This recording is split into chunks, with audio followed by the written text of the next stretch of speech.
you had come into contact with that motor vehicle, that there was an individual still inside of it, a deceased individual? Correct. That's Alicia Andrews, the only woman in the crew accused of taking out Julio Foolio. She's staring down a life sentence for murder but started laughing in court when they showed footage of Foolio's lifeless body. What she said next froze the whole courtroom, and the streets are saying payback's already on the way. In this video, we'll break down why she laughed, what she said, and what might be waiting for her next, the female accomplice who kept it too real. Yo, picture this. The courtroom's dead silent as they run surveillance footage on the big screen. Over 100 rounds getting dumped in a Tampa hotel parking lot in the early morning hours. The victim, 26-year-old Jacksonville rapper Julio Foolio, government name Charles Andrew Jones II, was out celebrating what turned out to be his final birthday on this earth. But while prosecutors detailed the ambush that snatched the young bull's life and showed videos of his lifeless body, something wild disrespectful was going down in the defendant's seat, something that had the entire internet in its feelings. Alicia Andrews, a 22-year-old with no gang ties or street history, sat beside her lawyer, not with her head down, not showing remorse, not even flinching. Nah, Shorty was out here laughing, smiling, applying lipstick and powder like she was prepping for a photo shoot, while facing a potential life bid on first-degree murder charges. The footage, caught in 4K on October 22, 2025, day one of her trial in Hillsborough County Court, instantly went viral across all platforms. Hip-hop blogs like Daily Loud dropped the clip and it pulled over 751,000 views, while Cledge Kid's post racked up another 826,000. The comment section went crazy, folks calling her behavior disrespectful, cold-blooded, and unbothered, while prosecutors showed how a young man got his life ended. So who really is Alicia Andrews? How did a young woman with zero ties to Jacksonville's deadly gang scene end up a key suspect in one of Florida's most talked-about rap murders? And why on earth would she laugh while the state described what they called a hellish onslaught that left Foolio dead and 3 others wounded? To really get this situation, we got to rewind to a world where rap lyrics aren't just entertainment, they're straight-up death threats. Where social media posts can get you smoked, and where one woman's relationship with the wrong dude allegedly pulled her into a plot that authorities say was planned with military precision on June 22, 2024. That's the day Julio Foolio posted his birthday plans on the gram. The pool party start today at 5, 6 o'clock. If you already got the address, pull up, man. You got the address, pull up. If you need the address, DM me right now. The pool party start at 5, 6 o'clock. A move that prosecutors claim was basically like dropping a GPS pin for his ops. The 26-year-old rapper, who'd already survived multiple hits, was out in Tampa celebrating, far from his Jacksonville home turf, where a bloody gang war between his 6-block crew and rival sets ATK and 1200 had raged for nearly a decade. This wasn't your average hood beef. This was a full-blown war that had already taken more than 30 lives since the early 2010s, fueled by diss tracks and social media, where rappers mocked their dead ops, danced on graves, and turned real-life killings into viral moments. That night, Foolio was partying at Teaser's strip club around 9 p.m., then hit Truth 18, nightclub on Bush Boulevard for the after-hours vibes. He was live on social media, posting his location, surrounded by his people, celebrating his birthday like any other night, not knowing what was waiting for him. We can't do it. My birthday, man. Everybody talking about the sale. Yeah, man. You know what I'm saying? Deep as hell. We deep as hell, 20 deep. But roughly 200 miles away in Jacksonville, 5 people had already set a deadly plan in motion, an operation that had been cooking for days, involving surveillance cars, modified weapons with brass catches to avoid leaving shells, and ski masks bought just for the hit. Prosecutors say Alicia Andrews wasn't out here putting in work for no gang. Born February 9, 2003, she had zero street credibility, no record, no criminal background, nothing suggesting she was moving with Jacksonville's gang sets. Her only tie came through love. She was dating Isaiah Chance, a 21-year-old certified member of the ATK and 1200 gangs, the same ones beefing heavy with Foolio's crew. Cell phone data and surveillance footage would later show Andrews and Chance in a silver Chevy Cruze making that 200-mile trip from Jacksonville to Tampa on June 22nd, playing spotter and tracking Foolio's every move throughout the night. They followed him from an Airbnb that kicked his team out for overcrowding, to the strip club, then to the after-party, feeding live updates to the shooters riding in a second whip, a black Chevy Impala. Messages pulled from Andrews' phone showed her asking about booking an Airbnb in Tampa, something prosecutors say proves she was actively helping organize the whole hit. License plate readers later confirmed both cars traveling together down I-75. No stops, no brakes, just a straight drive fueled by deadly intent. But Andrews' defense team had a completely different narrative. They claimed she thought the Tampa trip was just a romantic getaway with her on and off boyfriend, trying to fix things in what they described as an abusive relationship. Her attorneys, Life Malcolm and Jeremy McClimmon, tried to present evidence of domestic violence, painting Andrews as a victim herself, manipulated into tagging along with Chance, unaware she was part of a murder mission. But Judge Michelle Sisko wasn't having it. Back in August 2024, she ruled that Andrews didn't qualify for a duress defense under Florida law, which requires proof of an imminent threat and no possible escape. In the court's eyes, Andrews wasn't a hostage, she was a participant. Alicia Andrews, these are her co-conspirators. Rashad Murphy, Davion Murphy, Sean Gaithright is her boyfriend at the time, Isaiah Chance. These were the 5 conspirators. That ruling basically wiped out one of Andrews' biggest legal lifelines, forcing her defense to pivot. Now, their story was that she didn't know about the hit at all, that her presence was just bad timing, not conspiracy. Meanwhile, after Foolio's crew got booted from their original Airbnb for rolling too deep, they pulled up to the Home 2 Suites by Hilton on Kinley Drive near the USF campus around 4:30 a.m. on June 23rd. Foolio was riding shotgun in a Dodge Charger with his homie Xavier Edwards behind the wheel and his day one Gino Norris in the backseat. 2 other cars full of his people rolled up beside them under the hotel's covered entrance. What happened next was captured from multiple angles, including footage from a Tesla's Sentry mode. The prosecution's opening statement described what came next as nothing short of demonic. A plot that had been hatched between them with every single one of their collective evil intentions directed into one common purpose, one common goal: the premeditated murder of Charles Jones. The silver Chevy Cruze, with Chance behind the wheel and Andrews riding passenger, made a slow wreck and pass by the hotel, looping around, doing a U-turn, and circling back. Prosecutors said this was the final confirmation. Andrews and Chance were pinpointing Foolio's exact position for the shooters. Moments later, 3 masked gunmen jumped out of the black Chevy Impala: 18-year-old Sean Gaithright, 30-year-old Rashad Murphy, and 27-year-old Dave Murphy. Dressed head to toe in black, ski masks tight, they opened fire with what prosecutors called a vortex of high-powered rifle fire. Over 100 rounds ripped through the air from choppers chambered in 5.56 and .300 blackout, plus a Glock 19 modified to full auto. The rifles had been modified with black mesh brass catchers, devices that catch spent shells to avoid leaving evidence. Only 31 9mm casings from the Glock was recovered, despite the massive amount of gunfire that turned the Charger's hood, windshield, and doors into Swiss. Those rifles were fitted with black mesh brass catchers, gear meant to catch shell casings and leave no trace behind. Even after that insane barrage, investigators only found 31 9mm casings from the Glock, proof of how calculated the setup was. The Charger took the brunt of it. Bullets tore through the hood, windshield, and doors like paper. Foolio was hit multiple times, round shredding his heart, lungs, aorta, and liver. Behind the wheel, Xavier Edwards tried to drive them out of the kill zone, but it was too late. He'd been shot too. Same with Gino Norris, who caught one in the arm. In a nearby Nissan Altima, Kamaya Bentley got struck in the upper arm after rounds tore through the back window. The entire hit lasted just seconds, a military-style ambush executed with precision, leaving Foolio dead at 26 and 3 others wounded. Foolio's girl, Amani Turner, and the rest of the crew sprinted into the hotel lobby in sheer panic, leaving blood trails up to the 3rd floor as they searched for safety. Meanwhile, the shooters split up smooth, the black Impala peeling off toward Polk County, where Gaithright later stashed it at a relative's house. After the hit, Andrews, Chance, and Rashad Murphy caught a 3-hour Uber ride back to Jacksonville, a 128-mile trip that cost $187. But maybe the most disrespectful part came next. Right around 1 p.m. on June 23rd, just hours after Foolio's body dropped, text messages started surfacing from phones linked to the suspects.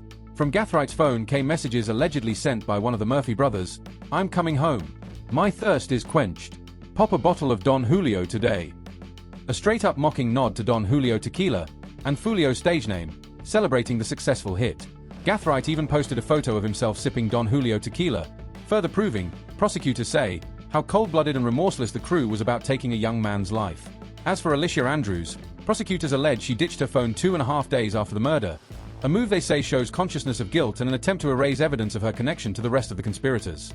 But to really understand why Julio Foolio got his card pulled, and why Alicia Andrews is now sitting in a courtroom fighting for her life, we got to dig into the roots of one of America's deadliest and most documented gang feuds. A war that's been raging through Jacksonville streets for more than a decade, leaving behind a trail of bodies, broken families, and viral diss tracks. The war between Foolio's 6-block gang, also known as KTA, short for Kill Them All, and rival sets ATK, short for Ace's Top Killers, along with 1200, dates back to at least 2017. But the roots go even deeper into Jacksonville's tangled gang network. The initial spark hit in May 2017 when Foolio's 18-year-old cousin, Zion Malik Brown, was murdered inside his own home. That killing ignited a chain of retaliation that's still going strong today. But the beef exploded into national headlines on June 5, 2018, when Youngeen Ace, real name Kenyatta Bullard, the frontman of ATK, and 3 others were ambushed after birthday dinner at St. John's Town Centre. 3 people were killed that night, including Ace's brother and 23-year-old Royal Devon Smith Jr., better known in the streets as 23. Ace survived, but he blamed the attack on 6 Block affiliates, a belief that set off years of non-stop get-back. Jacksonville Sheriff T.K. Waters later said that by law enforcement's count, the feud has claimed over 30 lives since the early 2010s, making it one of the deadliest gang rivalries in Florida's modern history. By 2022, the U.S. Attorney's Office described ATK as a highly structured organization involved in drug trafficking and coordinated violence, with 1,200 acting as their allied faction in the war against 6 Block. But what makes this conflict truly different is how it's been amplified, glorified, and immortalized through drill rap and social media. Drill, a subgenre of hip-hop born in Chicago's South Side in the early 2010s, is known for its raw, unfiltered storytelling about street life, violence, and revenge. But in Jacksonville, drill became more than just music, it became a scoreboard. Rappers like Foolio and Youngeen Ace use their platforms to diss dead rivals, brag about real murders, and broadcast gang life in real time. Foolio's most infamous track, When I See You, directly name-dropped slain ATK members and referenced specific hits. In one of the most provocative bars, he rapped, "Smoking 23, that boy died on his birthday," a chilling nod to Royal Smith Jr., who was killed in the 2018 ambush with Youngeen Ace. But Foolio didn't stop at the lyrics, he doubled down in visuals. Music videos showed him mocking grave sites, dancing on tombstones, pouring champagne on burial plots, and flashing disrespectful hand signs, all while racking up millions of views on YouTube and Instagram. Mr. Jones, you will see in the evidence, not only produced this music, he produced music videos. Videos where he would travel to the gravesides of these individuals, or a graveside that was used in lieu of their graveside, and do things during the video like lay on their graves and sing around their graves and use sarcastic lyrics, pour champagne on their graves, rubbing it in the faces of ATK and 1200. ATK and 1200 clapped back just as hard. Youngeen Ace's 2021 track Who I Smoke, which flipped Vanessa Carlton's 1,000 Miles, went viral for its catchy melody but sent shockwaves through the culture for its lyrics. The song openly mocked dead 6 Block members by name, smoking their packs as the ultimate form of disrespect. Within 48 hours of Foolio's death, Ace dropped another track laced with references that lined up almost perfectly with details from the Tampa ambush, bars mentioning 5 in the morning and Mr. 6. Proof of just how blurred the line between the music and the murders had become. But maybe the most disrespectful moment came in late 2023 when Foolio and his bully gang crew filmed themselves at Royal Smith Jr.'s grave, posing, laughing, and posting the photos online. That act of pure violation set off ATK and allied NHG, No Hospital Gang, members, who vowed revenge, reigniting a fresh wave of bloodshed after a brief lull. And as always, the casualties stretched far beyond just rappers. Young affiliates, bystanders, and even kids got caught in the crossfire of a war that refuses to die down. In March 2023, 16-year-old Adrian McKenzie, known in the streets as BGZZ, a bully gang member and part of the younger 6 Block set, was gunned down in a Moncrief Park shooting that wounded 3 others. Just weeks later, shots rang out again, this time at his memorial service, hitting a woman. In August 2023, 18-year-old bully gang rapper Jaquan Pickens, aka Jake JIT, was killed during a high-speed chase on I-95. His death was immediately mocked in diss tracks by ATK affiliates like Whopper Wick DA Chopper. Then in October 2023, ATK rapper Antonio Tilly Jr., known simply as Tilly, was murdered in what prosecutors called a setup involving an Uber driver. Authorities say there was a $20,000 bag on his head. 2 months later, in December 2023, 21-year-old bully gang rapper Julian House, known as Rico Osama, was killed outside a recording studio, 2 others wounded in the same hit. He had just released a song mocking Tilly's death. But the violence didn't stop there. In January 2025, 6 months after Foolio's own killing, a 7-year-old boy named Bion Allen was hit in the crossfire when 6 Block members opened fire on an ATK-affiliated rapper outside a Westside Jacksonville home. That shooting, police said, was retaliation for a diss track titled 6 Ways to Die, which mocked deceased 6 Block figures, including Foolio himself. 4 suspects were eventually arrested, but the tragedy showed just how deep the cycle of revenge runs. Even in death, Foolio's name still fueled new violence. While he was alive, his fame came less from his bars and more from his role as 6 Block's most visible face, the loudest voice in the war, using music and social media to diss rivals and glorify his crew's wins. His drill tracks pulled in millions of views, and his online presence made him a walking target. Foolio had survived at least 4 known attempts on his life before the one that finally caught him. The closest call came on October 7, 2023, when he was ambushed in Jacksonville after leaving his crib around 6 a.m. A shooter opened up on his Dodge Charger with a rifle, hitting the car multiple times and striking Foolio in the leg.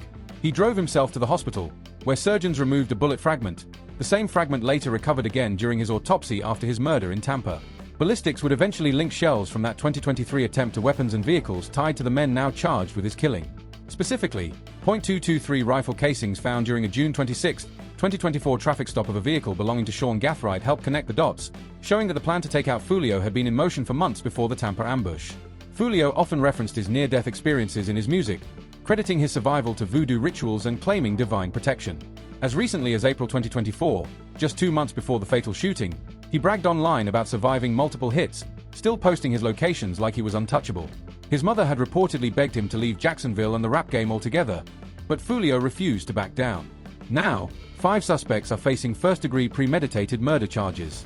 Prosecutors are seeking the death penalty for the 3 alleged shooters, citing gang enhancements. Alicia Andrews, however, avoided capital prosecution since she had no documented gang affiliation, but she's still staring down a possible life sentence if convicted. 18-year-old Sean Gathright, the alleged driver of the Black Impala and one of the shooters, now sits at the center of a case that's become a grim symbol of how far Jacksonville's rap war has gone. Sean Gathright, documented as an ATK 1200 member, quickly became one of the key suspects.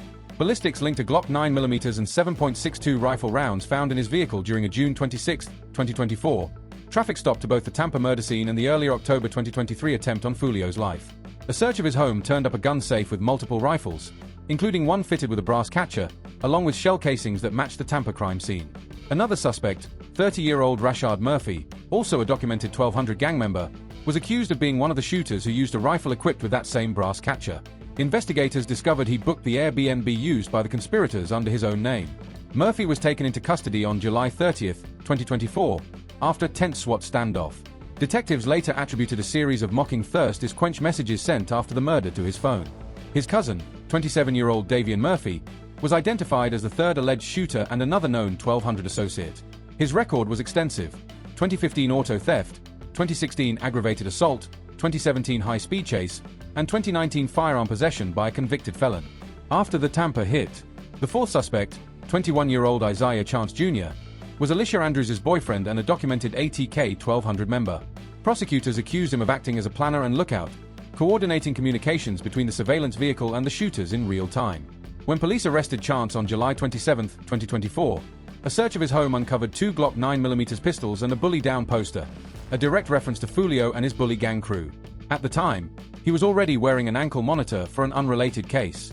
Detectives said Chance told them he planned to disappear once the monitor came off, saying he never wanted to be seen again, a statement prosecutors later used to deny him bond. The investigation moved fast after Foolio's murder on June 23, 2024. Tampa PD and the Jacksonville Sheriff's Office joined forces, using surveillance footage, cell phone records, license plate readers, and ballistic evidence to tie everything together. On July 27, 2024, barely a month after the hit, SWAT teams arrested Gathright at a shopping center and Chance and Andrews at their Jacksonville apartment. 3 days later, Rashard Murphy was taken down after his standoff. Davian Murphy remained on the run until early January 2025. When Davian was finally arrested on January 6, 2025, all 5 suspects were officially charged in Hillsborough County Circuit Court with first-degree premeditated murder, conspiracy to commit murder, and attempted first-degree murder for the 3 additional shooting victims. These charges carried mandatory life sentences, and prosecutors announced they would seek the death penalty for the 3 alleged shooters, Gathright, Rashard Murphy, and Davian Murphy, due to gang enhancements that elevated the case to a capital offense. At the initial bond hearings in August 2024, every defendant was denied release. Prosecutors argued they were extreme flight risks, backed by overwhelming evidence. Alicia Andrews' defense stressed that she was pregnant, due February 2025, and had no gang history. But Judge Michelle Sisko still denied bond, citing the severity of the charges and her direct participation in a coordinated ambush. Andrews was later offered an 18-year plea deal, but she rejected it, choosing to roll the dice at trial. Originally set for August 2025, her trial was delayed after a prosecutor was hospitalized, finally beginning in October 2025. On October 20th to 21st, 2025, jury selection began in Hillsborough County Circuit Court, with more than 80 potential jurors questioned about their familiarity with rap music, gang culture, and social media bias. The case drew massive media attention, with court TV broadcasting the proceedings gavel to gavel. In opening statements, Assistant State Attorney Scott Harmon laid out a chilling narrative of premeditated murder. He told the jury the plot wasn't spontaneous, it had been orchestrated over days, with the killers moving like ninjas, creating what he called a vortex of high-powered rifle fire that left Foolio with no chance of escape. Jurors were shown surveillance footage from Tesla Sentry Mode, hotel cameras, and city traffic feeds, each angle reinforcing how calculated the ambush was. Harmon emphasized that Andrews' role as a lookout was essential, giving live updates that allowed the shooters to strike with deadly precision. Under Florida's law of principles, prosecutors argued she didn't need to pull a trigger to be guilty of first-degree murder. Participation alone was enough. If the jury decides she intended for the crime to happen and took part in making it possible, even if she wasn't at the scene when the shots went off, she's legally responsible for everything her co-conspirators did. There's no question the prosecution is going all out for a conviction. But defense attorney Life Malcolm gave the jury a completely different view of the story. He painted Andrews as an outsider to Jacksonville's gang world, a young woman with no street background who got pulled into her boyfriend's lifestyle without realizing the deadly stakes. Malcolm stressed that Andrews wasn't in black like the shooters, wasn't masked up, and made no effort to hide her face. To him, that proved she didn't know she was part of a murder plan. The defense also pointed out that Andrews cooperated with detectives from day one, saying she told them everything she knew. Prosecutors fired back, saying she lied several times in those same talks, her words clashing with phone data and camera footage. Malcolm then questioned lead detective Juan Ramos's experience, reminding jurors this was his first homicide case after only 4 months in the unit.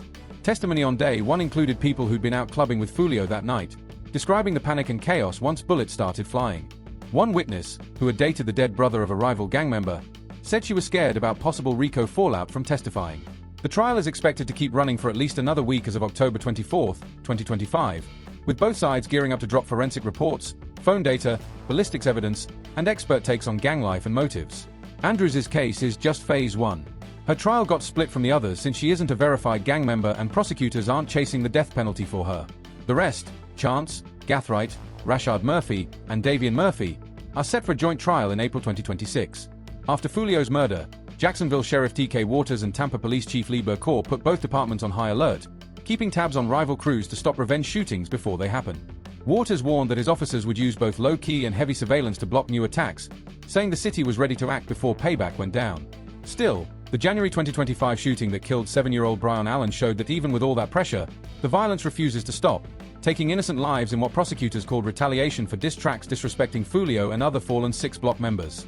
Through the entire case, one name kept coming up but never led to charges: Youngeen Ace, the ATK boss and Foolio's biggest rival. During Davian Murphy's bond hearing in January 2025, investigators laid out the gang chain of command and the links between the suspects and Ace. Then a viral video dropped on July 4, 2024, just days after Foolio got hit, showing a masked man claiming he was a shooter and saying Ace had $10K up as a bounty. I'm the one that smacked Foolio that night when he got dropped at his birthday celebration, bro. Ace had that money on his head, Ace had him put that $10K up. Told me to slap. Police looked into the claim but later confirmed the confession was fake once the real suspects were locked up. Youngeen Ace spoke about Foolio's death on Instagram Live, saying they had talked not long before and that he told Foolio to stay low. "That's sad. I don't condone stuff like that," Ace said. Still, many online weren't buying it, with one user commenting, "Nobody believes that, bro just trying to take the heat off himself." Both Jacksonville Sheriff's Office and Tampa PD confirmed there's no active case targeting Ace, though his name keeps coming up in testimony and street chatter about the beef and gang hierarchy. As Andrews' trial plays out under national attention, major questions hang in the air. Did Alicia Andrews really have no clue she was helping set up a murder, like her lawyers claim? Or was she a knowing accomplice who helped track Foolio's every move, as prosecutors insist? Will jurors see the phone pings and camera footage as weak, circumstantial proof, or as part of a deliberate, deadly setup? Or will they side with the state's case that, under Florida law, Andrews' job as lookout makes her just as guilty as the shooters who emptied the clips? And what'll happen when her co-defendants face the death penalty in April 2026? Can prosecutors really send 3 young men to death row for a gang hit fueled by rap lyrics and online disses? Maybe the bigger question is whether this case, and the tragic death of 26-year-old Julio Foolio, will finally push people to face the toxic crossroads of drill rap, gang wars, and social media that's already left more than 30 bodies in Jacksonville alone. Whatever the jury decides, one thing's for sure: on June 23, 2024, in a Tampa hotel parking lot, Julio Foolio took his final breaths while celebrating the birthday he'd never see again. Another casualty in America's deadliest collision of music, murder, and fame. Thanks for watching. If you like this video, hit one of the boxes on your screen to check out more content like this.